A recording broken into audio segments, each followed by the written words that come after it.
Bonjour à tous, bienvenue chez Nénette et François. C'est toujours un plaisir pour moi de pouvoir apporter quelques pensées pour l'édification de l'Église et j'espère que cela vous fait du bien. J'avais cette pensée depuis quelque temps et parce qu'on vit ces temps, à mon avis, j'en suis convaincu personnellement, c'est que nous vivons les temps de la fin et aujourd'hui j'aimerais vous parler de ces temps de la fin et de vous dire aussi pas de panique. Parce qu'on entend beaucoup de choses, des bonnes, mais aussi beaucoup de mauvaises. Et j'aimerais qu'on voie un petit peu ensemble ce que Jésus lui dit des temps de la fin. Alors je vous propose une lecture dans Luc, l'évangile de Luc, chapitre 17, verset 26. Il est écrit, ce qui arriva du temps de Noé arrivera de même au jour du Fils de l'homme. Les hommes mangeaient, buvaient, se mariaient et mariaient leurs enfants jusqu'au jour où Noé entra dans l'arche. Le déluge vint et les fit tous périr. Ce qui arriva du temps de Lot arrivera pareillement. Les hommes mangeaient, buvaient, achetaient, vendaient, plantaient, bâtissaient. Mais le jour où Lot sortit de Sodome, une pluie de feu et de soufre tomba du ciel, et les fit tous périr. Il en sera de même le jour où le Fils de l'homme paraîtra. En ce jour-là, que celui qui sera sur le toit et qui aura des effets dans la maison ne descende pas pour les prendre, et que celui qui sera dans la chambre ne retourne pas non plus en arrière. Souvenez-vous de la femme de Lot. Celui qui cherchera à sauver sa vie la perdra, et celui qui la perdra la retrouvera. Ce sont des paroles de Jésus qui nous sont apportées par Luc. Et dans ces paroles, il est parlé des temps de la fin. Ou alors, l'expression de Jésus ici, c'est les jours du Fils de l'homme. C'est la même chose. Il y a aussi une autre expression dans la parole de Dieu qui parle des derniers jours. C'est la même chose. Il est à remarquer que c'est toujours au pluriel. Jour du Fils de l'homme, c'est au pluriel. Temps de la fin, c'est au pluriel. Dernier jour, c'est au pluriel. Ce qui sous-entend que ça dure quand même un certain temps. On va dire ça comme ça. On retrouve ces expressions aussi bien dans l'Ancien Testament que dans le Nouveau Testament. Daniel 12,9 nous dit « Il répondit « Va Daniel, car ces paroles sont tenues secrètes et scellées jusqu'à la fin des temps. » Dans 2 Timothée 3, verset 1, il écrit « Sache que dans les derniers jours, il y aura des temps difficiles. » Et puis dans Luc 17, 22, il est écrit « Et il dit aux disciples, des jours viendront, vous désirerez voir l'un des jours du Fils de l'homme, et vous ne le verrez point. » C'est Jésus qui parle. Les temps de la fin, les jours du Fils de l'homme. Par les temps qui courent, on entend beaucoup de choses. Des choses justes, mais aussi beaucoup de bêtises.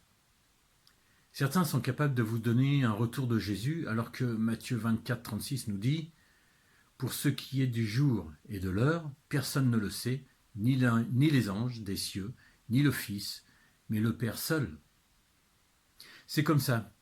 Il y aura toujours des hommes capables de mettre dans l'erreur beaucoup de gens.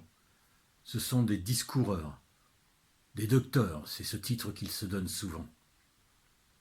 2 Timothée 4, 3 nous dit « Car il viendra un temps où les hommes ne supporteront plus la saine doctrine, mais ayant la démangeaison d'entendre les choses agréables, ils se donneront une foule de docteurs selon leurs propres désirs. »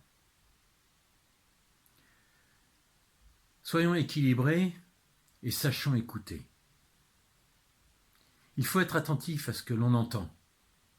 Dans la lecture d'introduction, nous avons lu Évangile de Luc, chapitre 17, verset 26, « Ce qui arriva du temps de Noé arrivera de même au jour du Fils de l'homme. » C'est Jésus qui parle. Alors si c'est Jésus, c'est sans doute mieux que d'écouter lui, plutôt que certains qui aiment à discourir. Il en sera du temps de la fin comme du temps de Noé. Alors qu'est-ce qui se passait au temps de Noé? Luc 17, 27 nous dit « Les hommes mangeaient, buvaient, se mariaient, mariaient leurs enfants, jusqu'au jour où Noé entra dans l'arche. le déluge vint et les fit tous périr.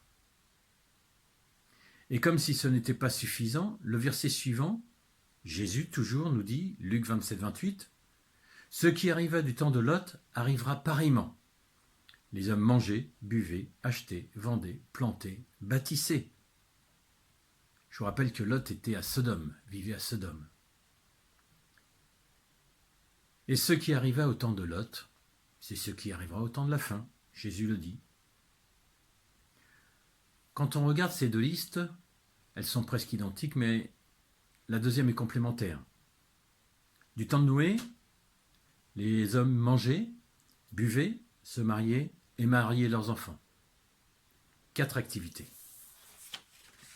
Du temps de Lot, les hommes mangeaient, buvaient, achetaient, vendaient, plantaient, bâtissaient.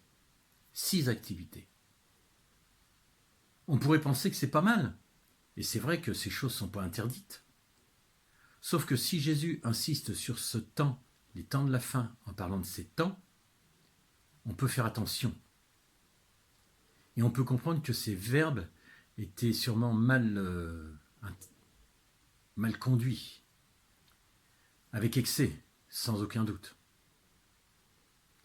La Bible nous précise aussi dans Genèse 6, 11, la terre était corrompue devant Dieu. La terre était pleine de violence. Et au verset 13, il est ajouté, car ils ont rempli la terre de violence. Ils ont rempli la terre de violence. La terre n'était pas pleine de violence parce que c'était comme ça. Ce sont les hommes qui ont rempli la terre de violence. Cela rallonge la liste. Les hommes mangeaient, buvaient, se mariaient leurs enfants, achetaient, vendaient, plantaient, bâtissaient. Et en plus, ils étaient corrompus et violents. Ça porte la liste à 10. Je crois qu'on peut arrêter la liste. Cela ne ressemble-t-il pas au monde dans lequel nous vivons? Les hommes corrompus? Les hommes violents? Qui sont capables de, on a vu ça dans les magasins, de se battre pour une boîte de conserve ou un rouleau de papier toilette? Vous avez compris, notre monde est mauvais et court à sa perte. Certains prient pour que le monde change. Je crois que c'est une perte de temps. Il ne changera pas car Jésus nous décrit le monde avant son avènement, avant le retour de Jésus. Et c'est Jésus qui décrit ce monde. Alors on pourrait se dire, il n'y a plus rien à faire. Mais je pense que non, il y a à faire, bien sûr. Si le monde ne changera pas, les hommes qui le composent peuvent changer. Acte 2,17 nous dit, dans les derniers jours, c'est Dieu qui parle, Dieu dit, je répandrai de mon esprit sur toute chair, vos fils et vos filles prophétiseront, vos jeunes gens auront des visions, et vos vieillards auront des songes. C'est une citation de Joël, chapitre 2, verset 28. Après cela, c'est Joël, je répandrai mon esprit sur toute chair, vos fils et vos filles prophétiseront, vos vieillards auront des songes, et vos jeunes gens des visions. Regardez, c'est à ça que Jésus nous appelle, c'est ça que Jésus veut pour chacun de nous. Dieu est le même dans l'Ancien et dans le Nouveau Testament. Nous sommes confinés, mais pas Dieu. Il est libre de souffler où il veut. Je répandrai de mon esprit sur toute chair. Ce qu'il dit, il l'accomplit. Ne voyons pas juste notre pays, c'est sur toute chair, la terre entière. Nous entendons ce qui se passe ailleurs. Dans tous les pays, Dieu agit. Et ce qu'il fait ailleurs, ne peut-il pas le faire ici? Job 33,4 nous dit « L'Esprit de Dieu m'a créé, et le souffle du Tout-Puissant m'anime. » Alléluia. Jean 3,8 nous dit « Le vent souffle où il veut, et tu entends le bruit, mais tu ne sais d'où il vient, ni où il va. Il en est ainsi de tout homme qui est né de l'Esprit. » Alléluia, naître de l'Esprit. Le souffle du Tout-Puissant m'anime. Voilà ce qui est essentiel. Naître de l'Esprit. Jésus, dans sa prière sacerdotale dans l'évangile de Jean, au verset 3, dit « Or, et il prie le Seigneur, il prie Dieu. Or, la vie éternelle, c'est qu'ils te connaissent, toi le seul vrai Dieu, et celui que tu as envoyé, Jésus-Christ. Nous pouvons témoigner, et même lorsque nous témoignons, c'est le Saint-Esprit qui peut révéler Jésus. Hébreux 11.7 nous dit « C'est par la foi que Noé, divinement averti de ces choses qu'on ne voyait pas encore, et saisi d'une crainte respectueuse, construisit une arche pour sauver sa famille. C'est par elle qu'il condamna le monde et devint héritier de la justice, qui s'obtient par la foi. » Nous sommes déjà héritiers de la justice. Et nous savons que du temps de Noé, si c'était l'arche qui l'a sauvé, nous savons que c'est Jésus à la croix qui nous sauve. Mais il y a dans ces versets plusieurs choses. Il est dit, c'est par la foi. Les choses de Dieu se reçoivent par la foi. Il faut prier pour que lorsque le vent souffle, lorsque le Seigneur agit sur les êtres humains, sur nos amis, sur nos familles, il faut prier pour qu'ils reçoivent, que la foi s'ouvre.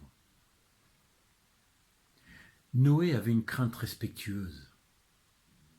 Ça, c'est nous. Nous devons avoir cette crainte respectueuse envers Dieu.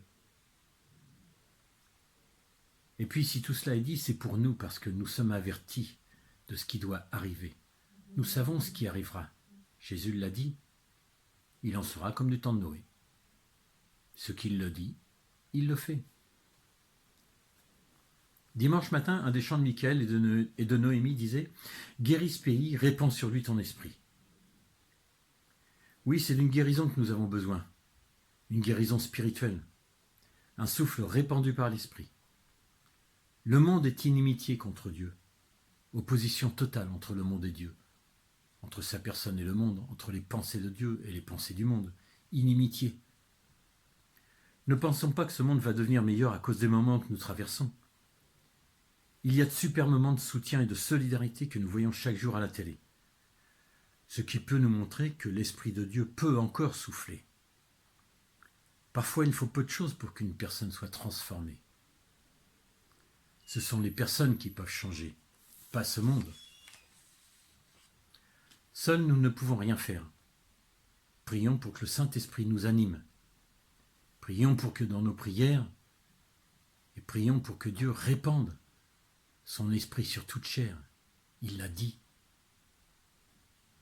Ce n'est pas une manière de lui rappeler. Il le sait très bien, le Seigneur, ce qu'il a dit.